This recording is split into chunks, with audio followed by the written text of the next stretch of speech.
On a damp and dreary afternoon, terror and horror seizes the Atlanta area as a lone assailant launches an hours-long shooting rampage across multiple Asian-owned spas. Some guy came in and took the gun, so everybody heard the gunshot. We do not have a witness that actually is alive right now that can tell us who shot him. 21-year-old Robert Aaron Long arrives at Young's Asian massage parlor in Ackworth, Georgia, 45 minutes north of the city. The man allegedly sits in his car for almost an hour. Then around 4:50, he enters Young's and opens fire. Police arriving within minutes, finding a massacre. Sounds like a... 4 are dead. Xiaojia Tan went by Emily. She was the owner of Young's and a licensed massage therapist. She would have turned 50 yesterday. Delana Ashley Yan was a 33-year-old mother of 2. She leaves behind a 13-year-old son and a baby born just 8 months ago. She'd been getting a couples massage with her husband Mario, who was in a separate room and was able to escape. Nos pone a pensar la familia que sufre, pues, y lo que deja todavía los niños que sufren por su mamá, su papá o que fallecen. No, eso no está bien. Justicia es lo que pido. Paul Andre Michaels, 54, of Atlanta. Daoya Feng, 44, whose address wasn't immediately known.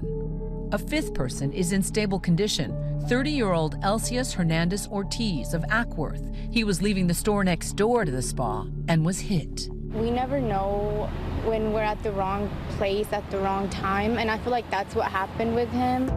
Police gathering evidence from nearby surveillance footage, posting the images online in hopes the public can identify the shooter. Long's father calls 911. I was there speaking with the family. They were very helpful in this apprehension. Almost an hour after the first shooting, 30 miles away, police respond to a call about a robbery at the Gold Spa. It's in an area with a strip club and other spas. We just heard numerous gunshots coming from across the street. Inside Gold Spa, officers find 3 women shot. One of them is Hyun Jung Grant. She was quite literally the only thing that kept us running, calling every night to check up on us before she goes to bed, working for however long as she needed to. As officers are tending to the dying victims, they're alerted to another shooting directly across the street at the 24-hour aromatherapy spa. Some ladies got hurt, I think, and everybody's scared, so they're hiding in the behind, but the ladies passed out. Inside, they find a Korean woman dead from a gunshot wound. The victims from the 2nd and 3rd shootings are Sunjung Park, age 74, Sunja Kim, age 69, and Young Ah-yu, age 63. There's so much we still don't know about many of these victims, their identities obscured, in part because of the complicated and highly racialized, even dangerous reality for some Asian women in America. So we need to make sure if we have any Asian spas, we need to be checking on them. Long's parents have also told authorities their son has a tracker app on his cell phone, and it's activated. Authorities locate Long traveling south on Interstate 75, disable his vehicle, arrest him.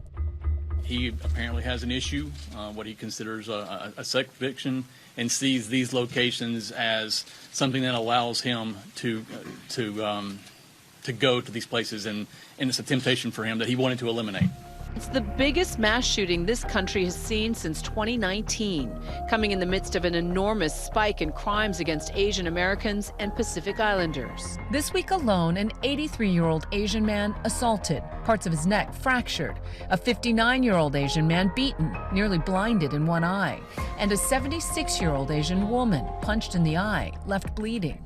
For over a year, Asian Americans have been fighting an additional virus of hate and bigotry. Our community is bleeding. We are in pain, and for the last year, we've been screaming out for help. The fear in the Asian community, especially in Atlanta, now at crisis levels. How's it going? Irene Pan owns a spa just a few minutes away from where the shooting took place.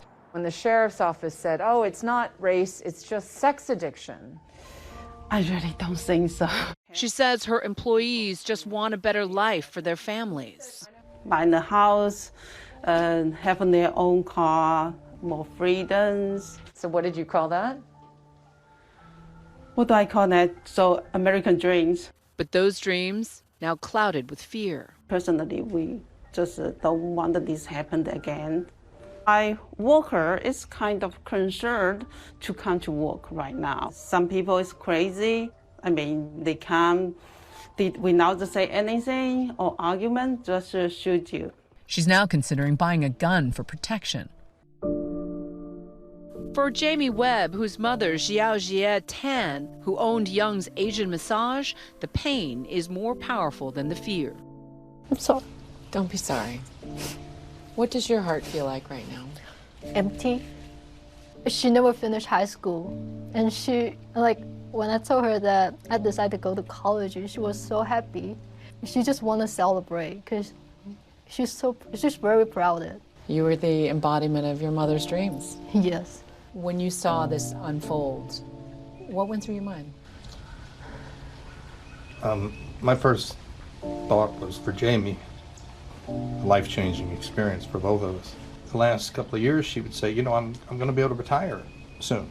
How do you want your mom to be remembered? She's a great mother. She wants us to have a good life. That's why she worked so hard. Your mom would be very proud of you. Yes. And I know she was.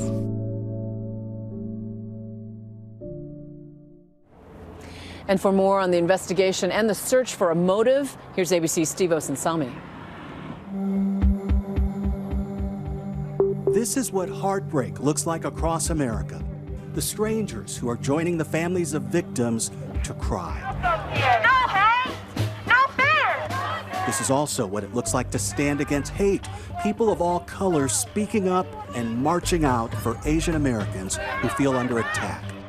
In all, 8 people were gunned down in this killing spree. And the number one question for the accused murderer, why? The suspect did take responsibility for the shootings. Investigators say that 21-year-old Robert Aaron Long told them he struggled with a sex addiction, and that somehow in his mind he thought he'd fix himself by targeting the 24-hour spas where he was a regular. The gun police say he used? They say he bought it here on the day of the shooting. And if they hadn't stopped him, they think he would have made it to Florida. It is very likely that there would have been more victims. Authorities in Atlanta's suburbs and the city have now charged him with 8 counts of murder. Rodney Bryant is the interim police chief in Atlanta, where the killings spread between 2 spas. I think that people thought that it was all wrapped up once we made the arrest, but now this is where the real work begins. What do you think about the chances of this becoming a hate crimes case? It's just too early for me to make that determination because there's so many questions that are left unanswered. You have to look at the victims that we had in the city of Atlanta. All of our victims were female. All of our victims were Asian. There's so much more that needs to be uncovered. The tone is slightly different in the suburbs, where the first 4 victims died and where the accused killer is in custody. This is still early, but he does claim that it was not racially motivated. The sheriff's office in the suburbs is having to defend itself after their spokesperson came across to some as racially insensitive, saying this about the accused gunman. He was pretty much fed up and kind of at the end of his rope, and yesterday was a really bad day for him, and this is what he did. After that, it was a bad day for the sheriff, who removed this police captain from briefings on the case.